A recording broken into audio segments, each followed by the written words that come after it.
So sometimes we fall into an Indian is so much, but this is Rivka part two. So we said, as Abby's father said last week, that if it wasn't for the fact that Torah insisted that it was that the fields of Tzaddik ben Tzaddik are superior to Tzaddik ben Russia, then really her travel through life, her journey, her Nisyanis, made him her mamish equal to Yitzchak, and this is Yitzchak after Kate is Yitzchak. He's 60 years of age, he's one of the others, etc., which gives us an idea. But I'd like to stay on this point a little bit further. I can't resist showing you this sefer. Now, you'll see why in a second. So I don't know if we've quoted it here before. You've come across the sefer. This is Gavaldic. This is a bit like Abby's father's sefer because I don't think it's in sale in America. So you can quote. I can quote from your daddy, and even though of course I'll say his daddy's name, they'll think that's Gavaldic. All they remember me, which is terribly bad meters. Afal Pekin. This sefer here is the Kermit Tzvi. Tzvi Hirsch Ferber. He was a Litvish Gon, and he came to England. Where did he come from? Came to Hungary. Where did he come from? Slobodka. So he was born in Slobodka, and he's mamish and he used to be he was the first Manchester Rosh Hashiva, not from the Segal family, because Ralph Segal's father, they called him the first Manchester Rosh Hashiva. No, this was the first Manchester Rosh Hashiva. And when he was in, I knew a Yid when he was a little boy, his father took him in to see him, and he said nobody had a Sifriya like him. And he just swore him, I don't know where he got it from, which nobody else had. Anyway, Bekitzer, he wants to stell on this point about the idea that Hashem listened to Yitzchak's prayers and not to Rivka's prayers. So it's a different mahalach to what Avi's father was saying, although it doesn't contradict. It's stims, as they say very nicely. And also because, you'll see, he quotes, if you remember not too long ago, we were learning the Gemara in Titus. It must have been after the Siyum that we had from the Gemaras and when we all learned Shas. And I was learning Titus, and so I told you the Meiser of Abba Chelkia, but let's see what he does here. I can stop talking for a second. Okay, so V'loi Loi, listen to her, Loi to Yitzhak and not to her. She'ena dam etzvil tzaddik ben tzaddik ben Russia. And he says, the kasha, but that's a bit difficult.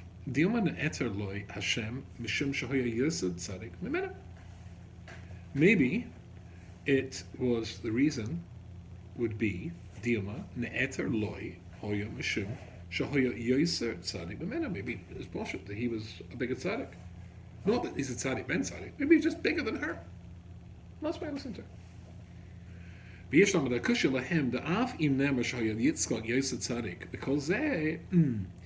that's an answer they're uncomfortable with. That's why they're not giving that answer. Because if that would be true, then listen, even if you want to say that the reason he listened to him is not because he's the son of a tzaddik, but because he was a bigger tzaddik than him, that still doesn't make any sense that her prayer shouldn't be answered first. Yes, it does. Are you with me in this? Yes. It's a bit tricky, this. She was a tzaddik as well. Oh, but I'm a bigger tzaddik than you. Okay, so you're my wife, and you're a bigger tzaddik. Of course, you can understand my. Because despite the fact, you should still listen to Rivka's tefillas, even if she's not so big tzaddik. Why? It says, Perish Marshal Amachazal in Tanis Kov Gimel. So it's like the Gemara says in Tanis Kov Gimel, which we learned together. Behind Masa, the Rabbanon, the Shelhu Atla Abba Chelkia, that they sent to Abba Chelkia. Remember, there was a drought and they had nothing to eat. They eat because then there was a famine. She spala ad hamata that it should be rain. So he went sokle ikra bakama ihu bahadav zavis kadam sadak vanane katmahach.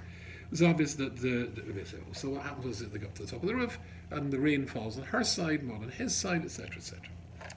My time I called him so how did it? Why was it your wife's side that the roof fit the roof? The rain fell there, not the roof fell.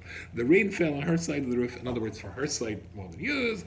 And the answer, if you remember what the story was, Mishum the Isasa Shikha Besa, because the woman is generally at home.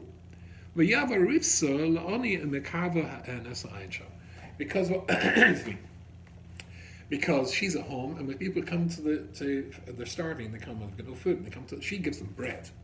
Whereas they come to him, he gives them money, then they got to go and buy bread, and therefore her chesed is more immediate. So that's the reason why it fell for her.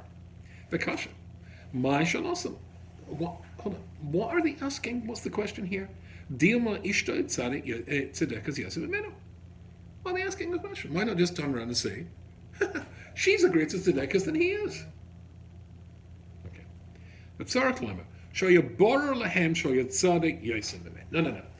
They're asking the question because it's obvious to them that Abba Chelkia is a greater tzaddik than she is on the tzaddik scale. That she's a greater tzaddik than he is. Okay. Umika mokum rotza gam betfilas ishtoi the mekarav chanyosa, but they still want her tefillas. V'gam nenes avozeh tchilo, and she's going to be answered first, even though he's a big tzaddik. In King Kasha, she's going to be answered first, even though he's a big tzaddik. In Kasha, madua neskabel yoser tefillas yitzkok afki nemer shahu yitzadik yoser. So if it's the case that go back to Abba Chelki's one, if he's a bigger tzaddik, but she could be answered first, then being a bigger tzaddik doesn't mean to say that the one who's not such a big tzaddik could not be answered first. Because he's a bigger tzaddik, but she's got a skus, and the skus is that in this particular inyan, as he's going to go on to say, it's a mida keneged mida thing, because we need food, but you get food. Now he's a bigger tzaddik than you, so why can't he say the exact same thing? Case. Why is this case in it? The two different cases. She was supposed to. Right. To that. So why don't you say? So why don't we say regards to the question was not this? Why do you say that he's a bigger tzaddik? So he's good. He's more associated. But because it's a mida keneged mida thing, then it should happen to. So that case is unique. So that case is unique. So Rivka didn't have any special schus. Sorry. Rivka didn't have any special schus that she will be answered first. Oh. So even if he wants to say like this, that as it's a mida keneged mida thing, that would give, in the case of Abba Chelkia's wife, a certain advantage because she's got particular schus. But in the case of Yitzchok, because he's the son of a tzaddik, that means there's more likelihood that his child will be a tzaddik as well. Was the answer he wants to give. Same kid. Let's see. I'll read to you guys inside because I'm going to be sure I'm just. וגם ננס אבו זה התחילה. ואם כן קשו, מדוע נזכבל יסר תפילת יצחוק? אף אם נמשל יצחק יסר. So even if he's a great tzaddik, just like Abba Chelkia is a great tzaddik, why not Rivka? He. Halo hayasaduk masora b'tzitka b'chesed. We said that she is a copy of. Hello, you two. She is a copy of Sora in her tzidkas and her chesed, and that's. As we mentioned, there's a little bracket here. I'm seeing if I can miss this out. But like when we say his follow the palm zeb bias, v'lo b'sodi, and that's why they davened in the house. Why didn't he go to daven in the field? Because it was him to come up with mincha, and they davened outside. But darachol kamoshkav ziyitza yitza l'sod. Okay, shoma kadeshi yitamad loy b'skus sitkoseha b'chasadeh shohaya oisa b'bias mekarav kanisa. So therefore, because remember the whole thing that she made the oil to be a repeat of Sarah, so by her them davening in the house, that would be her skusim would be there. Okay. Yeshlama kadesh tamad lo skus koseho b'chasideh. Oh, that's right. V'zesh kotzav loy v'lo lo. Ela muchach de inhu doimet tfilas tzadik ben tzadik, as we said before. The king kotzav nikam b'sak living don. The esha lachalik al derech ze loymer v'tahosam leinin b'koshas rachnim al hamotzar. Because of the answer I mentioned before, because she would give bread to poor people, as Abba Chelkia's wife. Fine,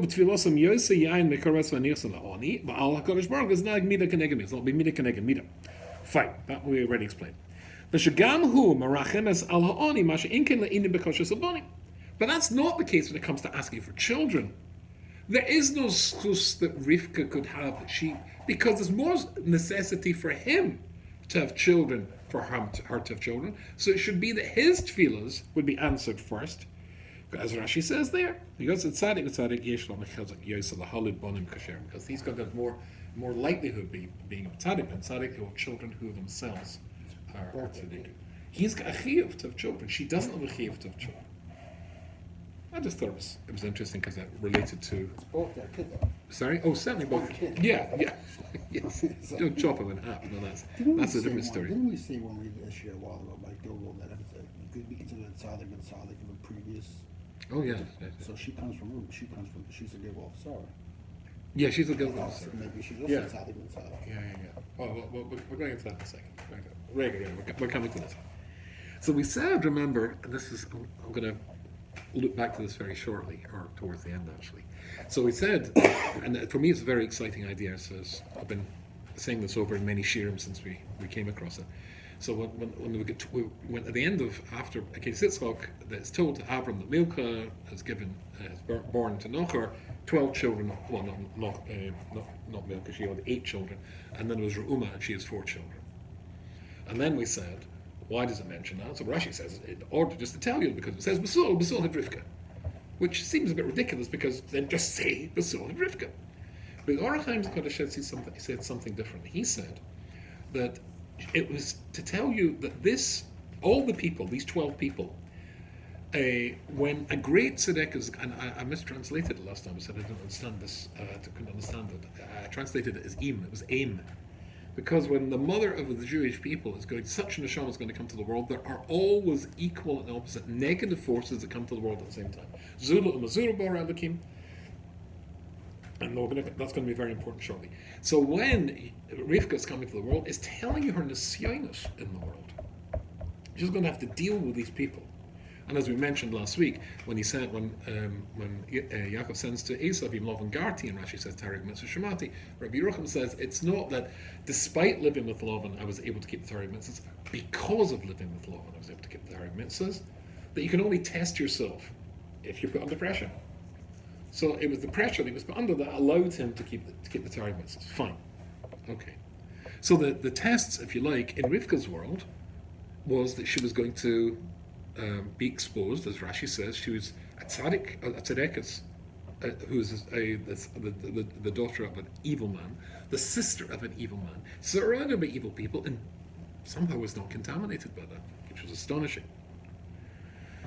So how did that happen? How can it be? So remember last week we said we looked at Rabbi Dessler, or we didn't look at Rabbi Dessler because I've got to bring the Sefer up. But when Rabbi Dessler in his essay Ashbas Sviva, he points out that even Moshe Rabbeinu was affected negatively, or rather Moshe Rabbeinu's grandchildren were affected negatively by living with his father-in-law Yisra. Now, how could it possibly be that she therefore was able to get around that? So there has to be something very, very special going on with Rivka. Where did it come from? So if you remember, I can't remember how many, Hashem, this Kabur has been going for quite a while. But if you remember, the Kuzari, he says something very, very interesting.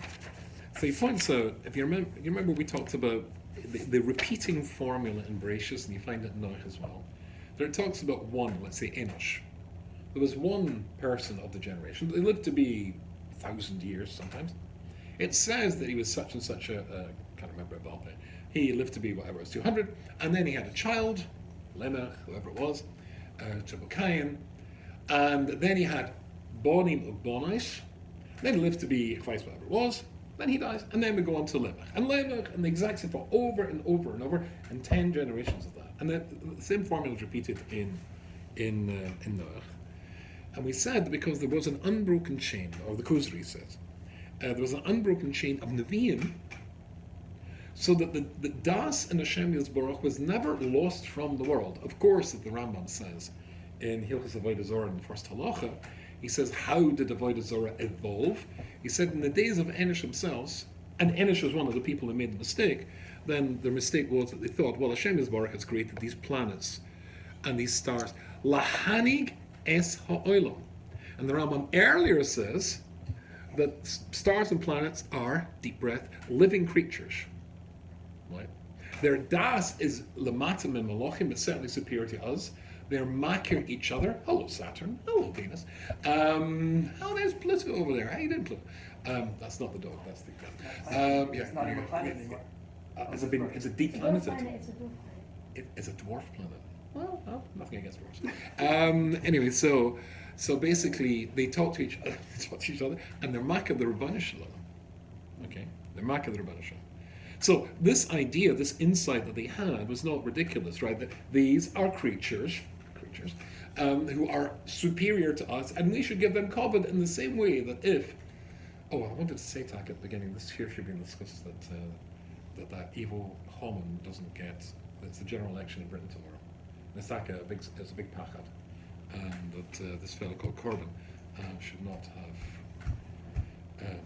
So discuss of that. Anyway, soft call soft.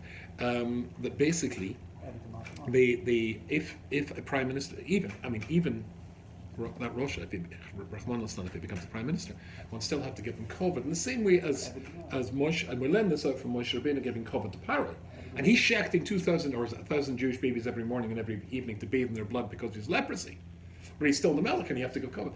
Interesting point. They used to daven, something we're not very comfortable about talking about, but even in the German Sidurim, when Hitler came to power in 1933, they still had to daven for him. And being Yaakov, of course, they would. He was the Russian, the Menshola. I'm sure not in every show, but there is such an Indian. Anyway, there's an unbroken. How did it start? Because we should start to give them honor, and very soon they started to give them honor in their own right, avoid Zorah, etc., and that's how it all came about. So the world subgenerates into, and incidentally, I can't resist adding to Shem Shmuel says something which is brilliant on that Rambam. He says this is a masterstroke of the Yitzhahara. Because there's nothing more seductive than a frum Yitzhahara. That is when the Yitzhahara comes and tells you that what I'm trying to get you to do is not an Avera, it's a mitzvah. And Rabbi Desta, which I keep threatening to learn inside with you because it's so gewaldic, his explanation of how Adam Arisha went wrong is so important. But anyway, Afal Peking, that if he comes to you and he says, look, the Rabban Shem's created these planets, these creatures to control the world, to fear the world. Lahanig Esa Olam. The Mazolas, the Gemara and Shabbos and Kufnin Vov, is Klal Yisrael affected by Mazel or not affected by Mazel? But nobody's arguing there's not such a thing as Mazel. The assumption is that Mazel actually works in the world. There's no shilas about that. So on that assumption, therefore, that these planets affect, that's what the Rebbe has done for you. And do you really think the Rebbe was hanging about? Looking after, he's made the world, he's left these Sherman to look after the world, and he's another part of the galaxy, fights what I'm doing, what Hashem is doing. That's not your business. You're an amoeba, you're nothing. You think he's trying? No, of course, he sees what's trying, knows he is interested in you. But that was, it sounds like a frum Yitzhahara, and it's very seductive because you're such a Malach, and you think Hashem's interested in you? So Shem Shmuel says that's how it started. But even though the world degenerated and there was nobody who believed anymore in what the emes was, and there was confusion. Bilbul says Rabbi Yitzchak Maltzin in his Persian and the Seder HaGro, people just generally confused until he'd sees Mitzrayim. But there were some people who were not confused. There was an unbroken shalshelis of links in the chain. These were 10 links in the chain from Adam to Noach and Noach to Avram. Unbroken, there was always a Novi who was able to teach the truth about what Shem's Baruch was. Go on. Did the chain connect to Avram? Good. So now we come to Avram. Excellent. So what did the chain connect to Avram? So that's very interesting. So, because that really takes us to answer my question, where did Rivka come from? So in the Kuzri, earlier on in the Kuzri, in this edition, it's on page 31, this is where he says, listen to this. It's for those, it's the answer of, and it's in Maimar Rishon, if you've got a different version of the Kuzri, and it's the Chaber is Memtes. La mitel shadover, Avram Avinu atzmai kibel es amuna b'chidush ha'olam.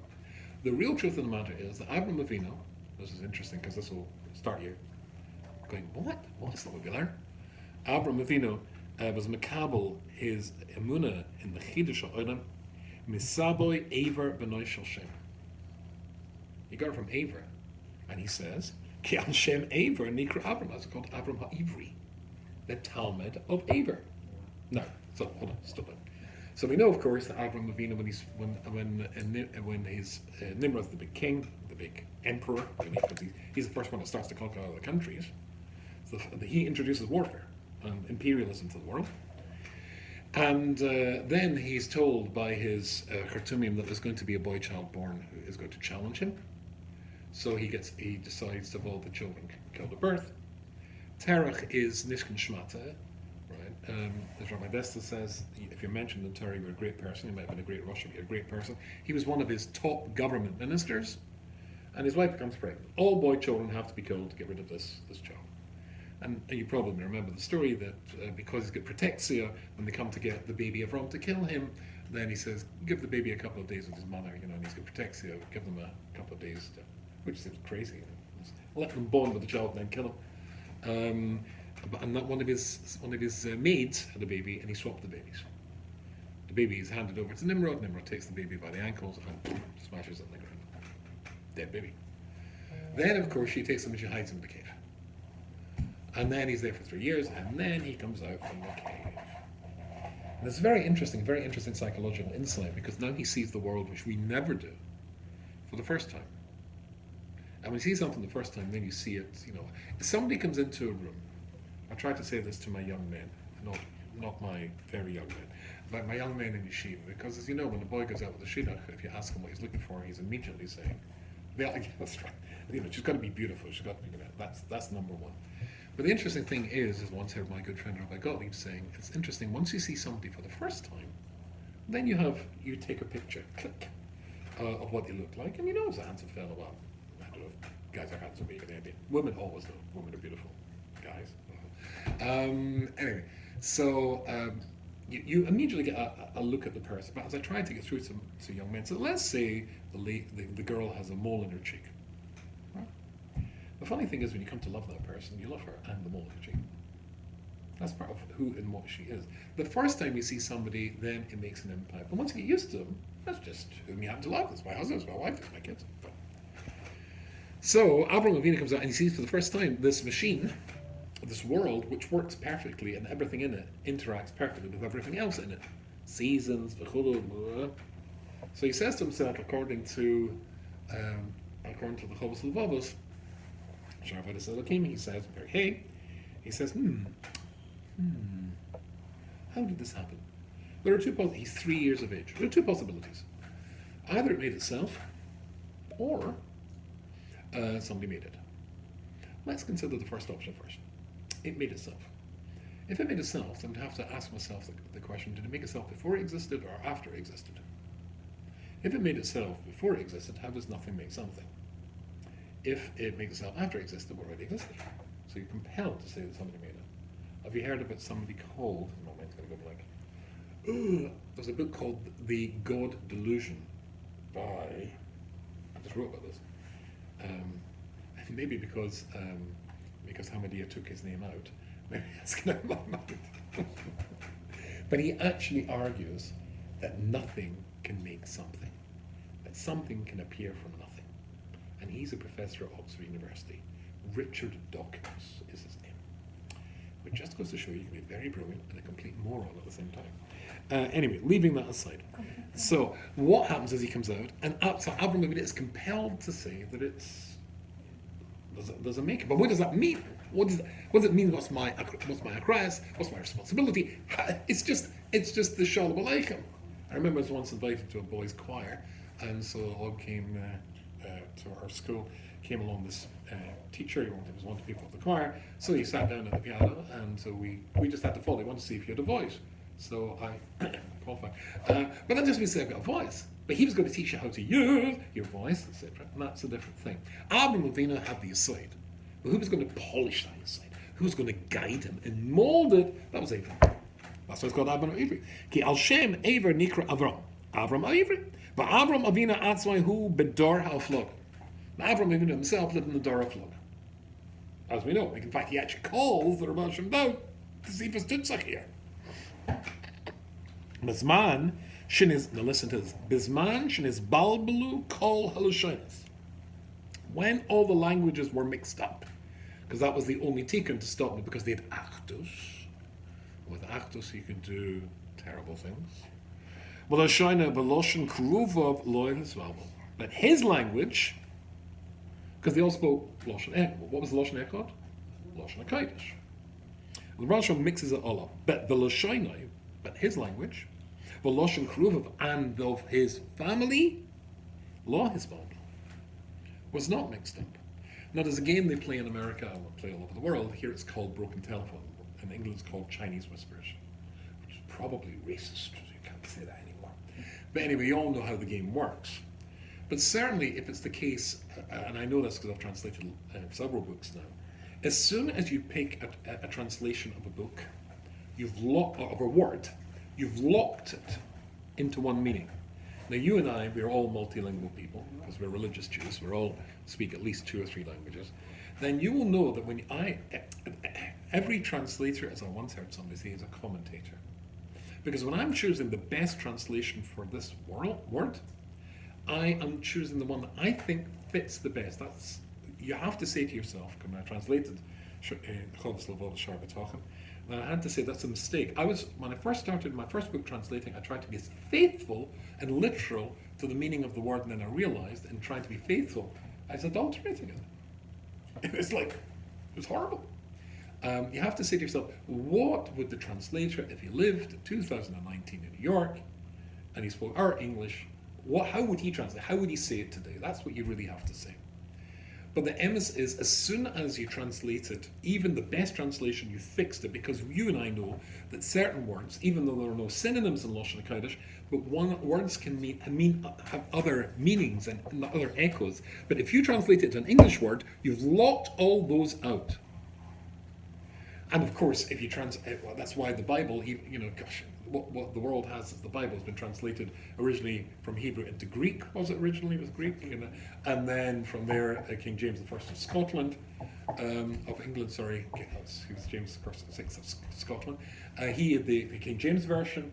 So we're going back to the 15 something or other. Had the English that spoke then, and it's been translated so many times. Boof! It's a mess. Well, if you can get to the source, the original, then you get to the original message. Everybody got lost. But therefore, the Messiah, in this unbroken chain, there was one family that never lost that Messiah. Right? And that is obviously Avram Avinu. His father, Nishar Loshan HaKodesh. Okay, Avram Zoch Lavadan L'Maseres Nachayna Oidus L'Kedesh Oinel. And that's why it says, that's why Avram Avinu was able to get and access this, and this would apply to Shem and Eber as well. So there were some Yechidim and they had Lashon HaKodesh. So his family have that. Now everybody knows that Sarah Imenu was she was already called Yiska. She was, when she marries Avram, Yiska, she had Baruch HaKodesh. She is in a higher madriga, as I'll say, Shema Beko, listen in her voice. But when Eliezer comes to marry Rivka, you remember that Lavan comes out and he says, I've cleaned the house. Cleaned the house, right? Very interesting. Remember, Rivka is the daughter of a Rasha and the sister of a Rasha. He's cleaned the house of Avodah Zarahs and all the Avodah Zarahs there. So he knows, Lavan knows, because then the family, they come from that family where what the Messiah is supposed to be. They know it, but they don't feel it. If you don't, why have you got it there in the first place? He knows enough. Sadly that the kid who goes off the derech and his daddy comes in and he gets in all the kosher food. But it's that sort of derech. But the fact that she's got it, it's not a surprise, because in the female side of the family, then the Amunah is much stronger. And there's a wonderful Seder Adoros. The Seder Adoros says, on this, put my marker here, listen to this. So, a very interesting Sefer Seder Adoros. Anyway, it says the following thing. So he's talking about when Avram Avinu is thrown or cast him into the fire. Do you know how long he was in there? According to him, 3 days. No, 3 days. An hour is enough to do the miracle. No, 3 days.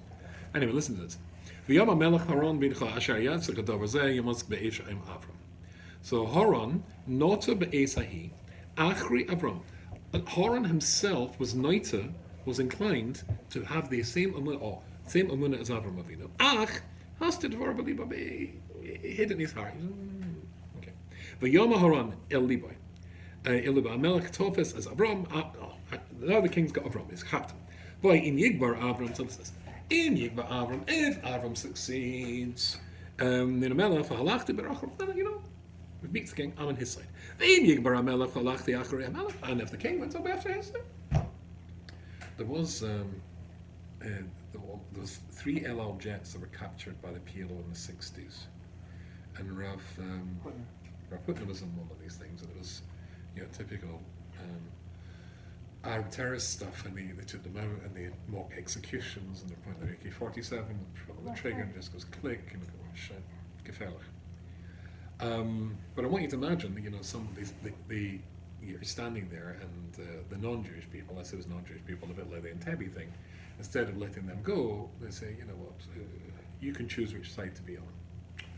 So they've got the Jews there in the point of the AK-47s. Now you don't know that the AK-47s are empty or not empty. It's like you're a Frenchman there. I'm mixing two stories, two kidnappings at the same time. So they say to yourself like this, wow, if they pull the trigger and the Jews survive the entire magazine being pumped into them, I'll be on the PLO side. But if they don't, I'll be on the other side. Well, why would you have 500,000 to survive?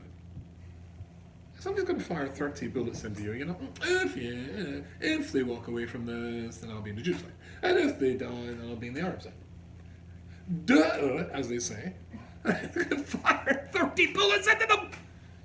So I'm going to throw into furnace, Kalbachar. I'm going to throw him into furnace. So if Avram Avinu survives, if Avram Achi survives, I'm going to be in his side. And why would you think it? So he said, because in that family, it's an unbroken chain, and they've got the Lashon HaKodesh, but the men's side were weaker than the women's side. The women were very, very strong. Okay. Now we're running out of time, amazingly, and I have tons to say here.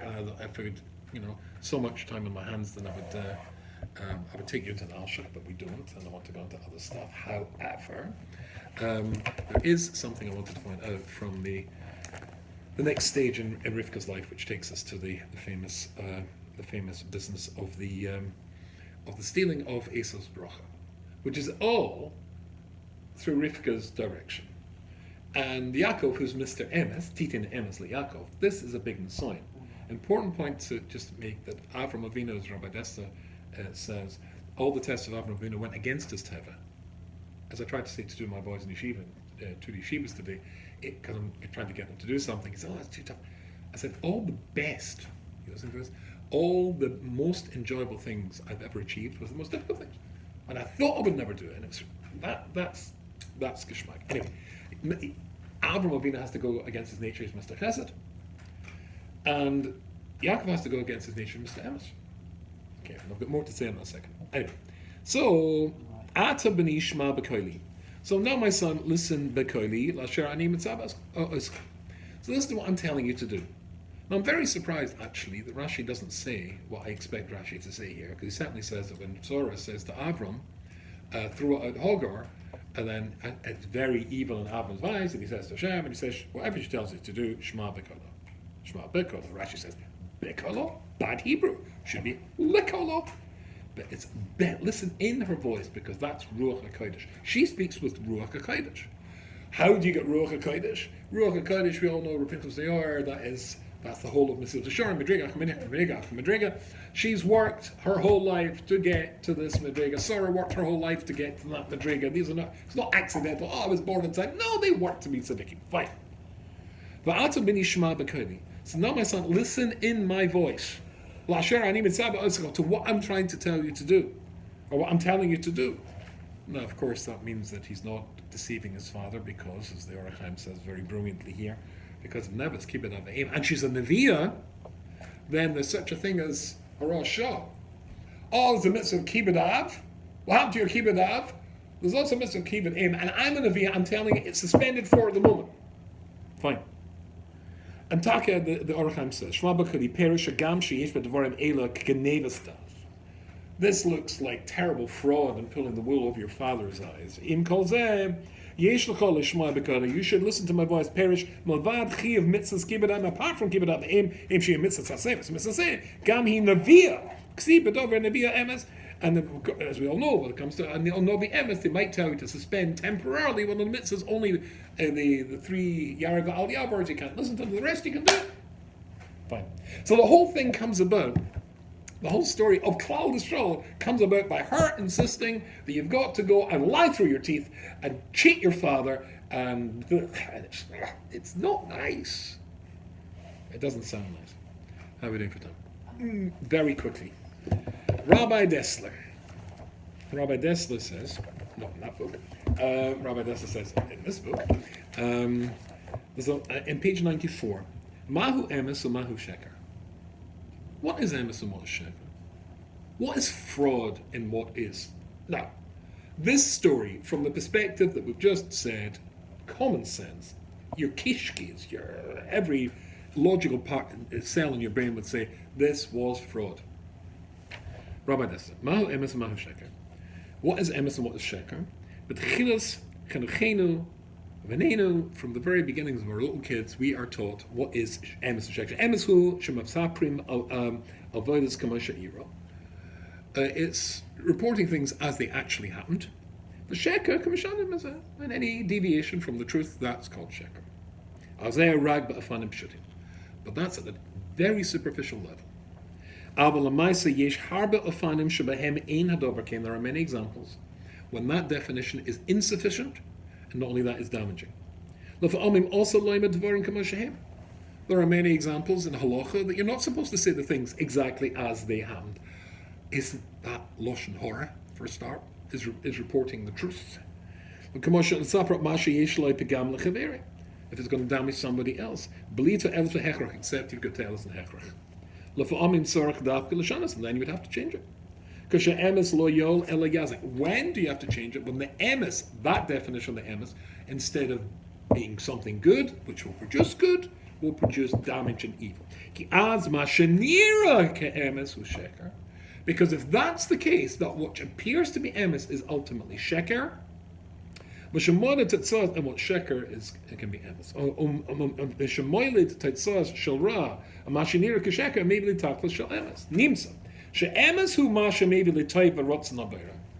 So our definition of emes is that which is toiv and brings the rots nabara into existence. And emes, sheker is anything, even if you're reporting accurately what is said, but if it's going to, as it were, be ammunition in the gun, in the magazine of the AK-47 of the Sahara, then it's not. Right. An example.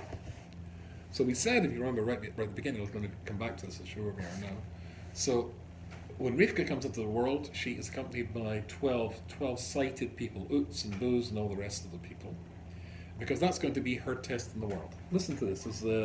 This is the Shem Mishmol in Parshas Vayetzi. And he's stelling on the point, or the language which Yaakov Avinu says when he says to Lavan, time's up, bring me my wife and I can, and the Lashon is very, very strange, yes, very strange. You know, Farshah B'Mashikosa Arizal. To understand that, you have to look at the Arizal says. In Miyalk B'Likuti Torah. Be'inyan Leidus Hanashamas Hagavoyas. Just like the Orach Chaim said, when a great soul like Rivka Imen is coming to the world, there are lots of negative forces that accompany it. He says, Be'leidus Nashamas Hagavoyas, Shahoya Osokas B'Yad Chitzonias. They're going to have to be metapel, they're going to have to deal with negative forces. Oid Mecheta Odom Arishon, that are generated from the Odom Arishon. It's almost exactly the same theme as the Orach Chaim. She'enim misratzim lohitzim mitachas yadam elika sharoim za'ez zivug pogam noisin oiser she'em b'choshecha she'vad achsas l'leim yosef b'guma. They're going to try and make the person make the wrong shidduch, mix with the wrong person, not marry the girl who's the right girl for her because she's got a mole on the cheek. Listen to this. Okay, Yishlomer. She'Yaakov Avinu yoda shopir. Yaakov Avinu knows very well. Shenashamas hashvatim legodel malos, and that the neshamas of the shvatim, they're going to be in such an incredibly high madrega.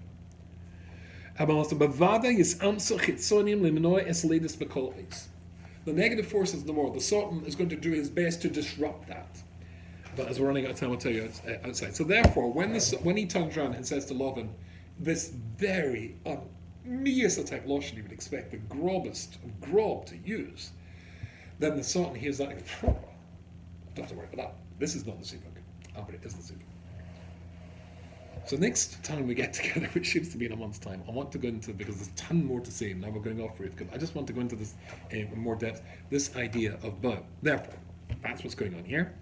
The negative, what seems to be, when Rivka tells him to do things, because, as the Svarim say, which we'll get into more depth, that it could only be the Klal Yisrael would come about in a way which seems to be negative, and seems to be crooked, and every anti-Semitic trope in the world seems to be justified as a consequence of that. But we'll go into more depth exactly how that works, and I shall see you in a month's time, because I'm away for 2 weeks, and then we've got the Sima Shas, or you're going to the Barclays Centre. He's almost got that. And then we'll go into some depth, as long as I remember this, into exactly why it has to be that sometimes Klaus Schwab has to seem to behave in the negative.